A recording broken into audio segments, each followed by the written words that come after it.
आठवतोय. मी बीड जिल्ह्यातल्या गेवराई तालुक्यातल्या बोदाकाठच्या निरगाव या अत्यंत छोट्या गावामध्ये जन्मलेली मुलगी होते. माझ्या कुटुंबाला कुठली राजकीय पार्श्वभूमी नाही. माझे वडील साधे ग्रामपंचायतचे सदस्य सुद्धा नाही. पण मी जे शेतकऱ्यांसाठी काम करत होते त्याच्यामुळे मला वयाच्या 21व्या वर्षी पंचायत समिती सदस्य म्हणून त्या ठिकाणी निवडून दिलं गेलं. आणि मला शेतकऱ्यांच्या वेदना कळल्या, कारण की मी शेतकऱ्याच्या पोटची होते म्हणून. त्यानंतर मी शेतकऱ्यांसाठी अनेक आंदोलने केले.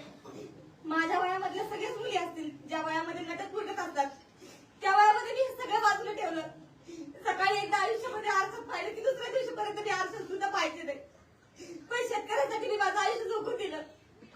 आणि आई तारुण्यामध्ये 5 गुन्हे माझ्यावर अंगावर दाखल झाले. आणि खूप कमी वयामध्ये मला न्यायालयाची पायरी चढावं लागली. हे प्रत्येक कार्यकर्त्यांच्या आयुष्यात होत नाही. मी हे सगळं जगत असताना आणि संघर्ष करत असताना अनेक कार्यकर्ते पाहिले की ज्यांना मोठे होता येत नाही, पदापर्यंत जाता येत नाही, निवडणुकीच्या यंत्रणेमध्ये काम करता येत नाही. पण मी नेहमीच महिलांचा, शेतकऱ्यांचा, शेतमजुरांचा आवाज बुलंद करण्याचं काम केलं. माझ्या खूप कमी वयामध्ये मी पोलिसांच्या लाटाकाटा खाल्ल्या. अक्षरशः मी ज्यावेळेस माझ्यावर गुन्हे दाखल व्हायचे त्यावेळेस मी पोलीस स्टेशनला 5-5 तास 2-2 दिवस मी संडास बाथरूमच्या बाहेर झोपलेली आहे. आणि अनेक वेळा न्यायालयामध्ये ज्यावेळेस आपण शेतकरी गुन्ह्यावर काम करतो तर त्यावेळेस ते वकिलाचे पैसे भरण्यासाठी, न्यायालयाचे पैसे भरण्यासाठी सुद्धा माझ्या खिशामध्ये पैसे नसायचे. पण अशा परिस्थितीमध्ये त्यांचा आवाज बुलंद केला. माझ्या गेवराई तालुक्यातल्या कार्यकर्त्यांनी कधी माझ्याकडून वड्यापावची सुद्धा अपेक्षा केली नाही. मी बिनलग्नाची मुलगी होते, राजकारण घालणारे असं म्हणतात. पण माझ्या बापाने एवढं मोठं दगडकाळीच करून एवढं राजकारणामध्ये मला घातलं. पण मी सुद्धा तशी वागले आणि संघर्ष करत राहते. पुढे छत्रपती संभाजीराजेंच्या आशीर्वादानं मराठा क्रांती मोर्चामध्ये आम्ही काम करत असताना संभाजीराजेंनी आम्हाला एकत्रित आणलं आणि त्या ठिकाणी आमचं लग्न झालं. लग्नानंतर सुद्धा एकही दिवस नवीन नवरी म्हणून मी राहिले नाही. मी दुसऱ्या दिवशी प्रभागाच्या बाहेर पडले आणि लोकांसाठी काम करायला लागले. पण हे सगळं करत असताना माझ्याकडून चुका होतात. माझ्या आयुष्यामध्ये माझं पूर्ण आयुष्य शेतकरी विरुद्ध कारखानदार यांच्या संघर्षामध्ये गेलेलं आहे. आणि आज इथं मी खेड्यातली मुलगी शहरात आल्यानंतर 360 डिग्री मध्ये माझं आयुष्य पूर्ण चेंज झालेलं आहे. माझा लढा फक्त शेतकऱ्यांसाठी होता, पण या पुणे शहरामध्ये आणि शहरामध्ये शेतकरीच नाहीत. तर ही मुवमेंट लक्ष घेण्यामध्ये माझ्याकडून काही चुका घडल्या असतील. लग्नानंतर आम्ही 20-23 दिवसानंतर काश्मीरला गेलेलो होतो. तिथं हल्ला झाला. अनेक आमच्यासारखे कपल त्या ठिकाणी रूम मध्ये बसले असतील, पण आम्हाला ते व्यर्थ झाले. आमच्या अंगात रक्त चळवळ होती, संघर्ष होता. आम्ही घरातून बाहेर पडलो.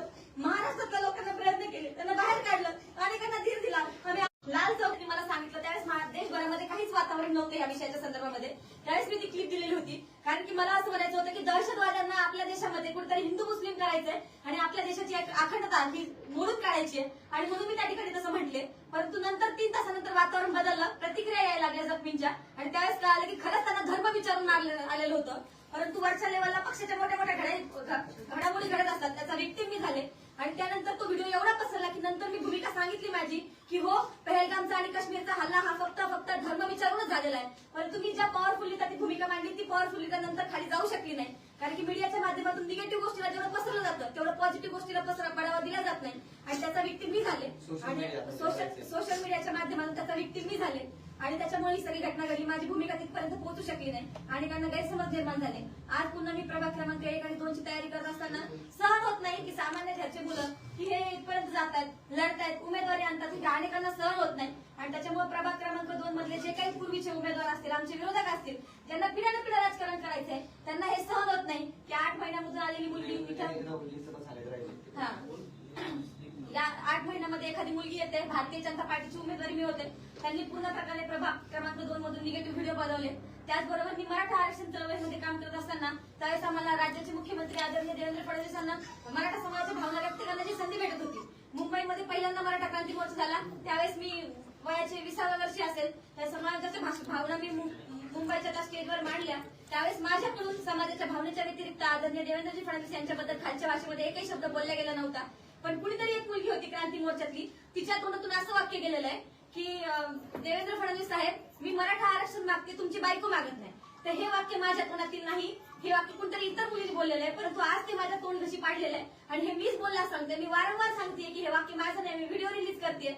परंतु ही जी प्रभागातली टीम आहे विरोधकांची ट्रोलर्स करणारी, ही मोठ्या प्रमाणामध्ये फैलावत चाललेली, याचा विक्टिम, याचा बळी मी आज ठरलेले. मला सगळ्यांना एकच विनंती करायची की सामान्य कुटुंबातून येऊन हे करणं माझ्यासोबत व्हायरल होतंय आणि मी कुठेतरी त्यांच्या मुवमेंटमध्ये आहे, भाजपमध्ये मला एंटर केलं असं पण पसरवलं जातंय. मी शेतकरी संघटनेत काम करत होते. राहुल गांधींचा व्हिडिओ बघा, आज पण माझ्या छातीला शेतकरी संघटनेचा बिल्ला आहे आणि मी त्यांच्याकडे घेऊन कापूस घेऊन गेलेले. माझ्या गावाकडून मी एसटीने राहुल गांधींना भेटण्यासाठी पोहोचले होते, कारण की ते मराठवाड्यात आलेले होते.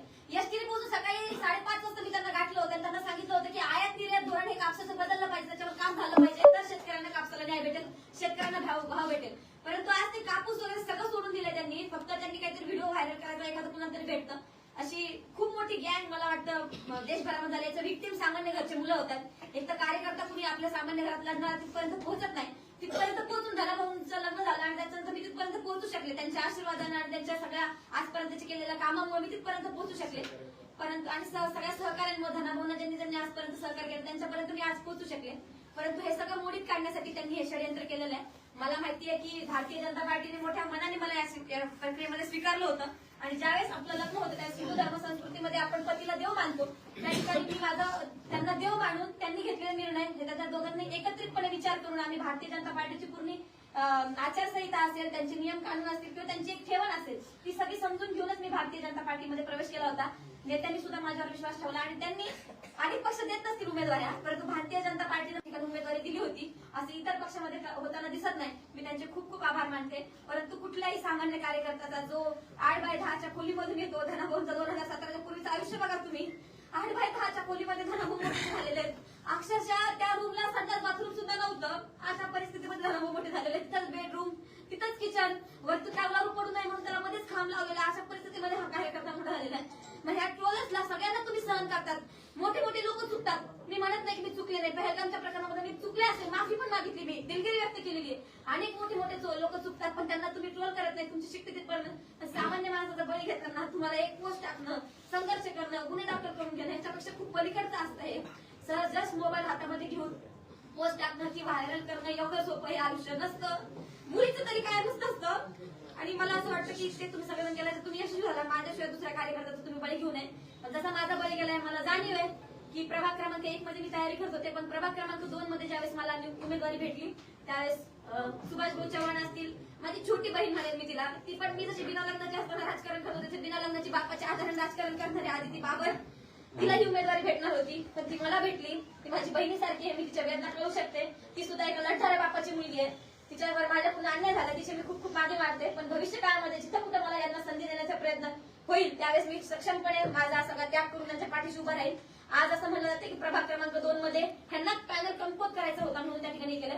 पण मला प्रत्येकाला सांगायचंय, राहुल दादा जाधव असतील, सुधीर वाघमोडे असतील आणि त्याचबरोबर आमच्या रेणुकाताई चलवादी असतील, ह्या सगळ्यांना प्रभाग क्रमांक 2 मधल्या नागरिकांनी उचलून धरलं पाहिजे, यांच्या पाठीशी उभं राहिलं पाहिजे आणि येणाऱ्या 15 तारखेला कमळ या चिन्हावर मतदान केलं पाहिजे. हे सगळं बाजूला सावरून मला एकच सगळ्यांना विनंती करायची आहे की मी भारतीय जनता पार्टीची आता कार्यकर्ता झालेली आहे. मी या पक्षामध्येच काम करणार आहे. सगळ्या संघ परिवाराने मला मोठ्या मनाने समजून घेतलं. अतिशय चांगली लोक आहेत ती, त्यांनी माझी भूमिका समजून घेतली आणि त्यांच्यासोबत मला काम करायचं संघ परिवाराने मला समजून घेतलं. आणि महाराष्ट्रामधल्या हिंदुत्वादी संघटनांनी सुद्धा मला विनंती करायची की इथून पुढच्या काळामध्ये